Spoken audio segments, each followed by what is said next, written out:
నల్గొండ జిల్లా కేతేపల్లి మండలం భీమారం శివారులో మూసివాగులో 8 మంది పశువుల కాపరులు చిక్కుకున్నారు. ముందస్తు సమాచారం లేకుండా గేట్లు ఎత్తడంతో ఒక్కసారిగా వరద పెరిగింది. గేదెలకు నీరు పెట్టేందుకు వెళ్లిన పశువుల కాపరులు వరద ఉధృతికి బయటికి రాలేకపోయారు. ఇక వరదలో 20 గేదెలు కొట్టుకుపోయాయి. మరో ట్రాక్టర్ కూడా నీటిలోనే మునిగిపోయిన పరిస్థితి.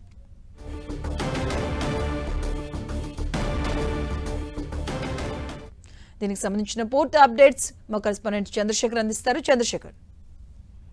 నల్గొండ జిల్లా కేతపల్లి సమీపంలో ఉన్నటువంటి భీమవరం వద్ద ఉన్నటువంటి మూసీలో ఒక్కసారిగా వరద ఉధృతి పెరగడంతో 8 మంది చిక్కుకుపోయారు. ఇటు ఇసుక తోడేందుకు వెళ్ళినటువంటి ఇసుక ట్రాక్టర్ లో వెళ్ళినటువంటి 6, అదేవిధంగా పశువులు కాసేందుకు ఉన్నటువంటి 2, మొత్తం 8 మంది కూడా అందులో చిక్కుకొని పోయారు. అయితే దీనికి సంబంధించి అంటే వాస్తవానికి వానాకాలం అటు మూసీ ప్రాజెక్టుకి గరిష్ట నీటి మట్టం వచ్చిన వెంటనే మొదటిసారి గేట్లు ఎత్తేటప్పుడు ఈ గేట్లకు సంబంధించిన అలర్ట్ అనేది కింది స్థాయి అధికారులకి, అదేవిధంగా అక్కడ ఉన్నటువంటి రెవెన్యూ గ్రామాలకి, అదేవిధంగా పరివాహక గ్రామాలకు తెలియజేస్తారు. కానీ ఈ అలర్ట్స్ అనేది ప్రతిసారి కూడా ఒకసారి విడుదల చేసిన తర్వాత ఆ సీజన్ ముగిసేంత వరకు, అంటే మరొక వానాకాలం ముగిసేంత వరకు కూడా అలర్ట్ అనేది అమల్లో ఉంటుంది అనగా గతంలోనే అధికారులు చాలా సార్లు హెచ్చరించడం జరిగింది. అయితే ప్రతిసారి గేట్లు ఓపెన్ చేసేటప్పుడు ఒకసారి మాత్రం సైరన్ వదిలి వెంటనే నీటి విడుదల అనేది కొనసాగుతుంది. అయితే ఈ రోజు ఎగువన భారీగా వర్షాలు కురవడంతో హైదరాబాద్ పరిసర ప్రాంతాల్లో ఇటు ఒక్కసారిగా గేట్లు ఎత్తడంతో మొత్తం దిగువకు ఒక్కసారిగా వరద పెరిగింది. ఈ నేపథ్యంలోనే ఈ పశువులు కాసినందుకు వెళ్ళినటువంటి పశువుల కాపర్లు, అదేవిధంగా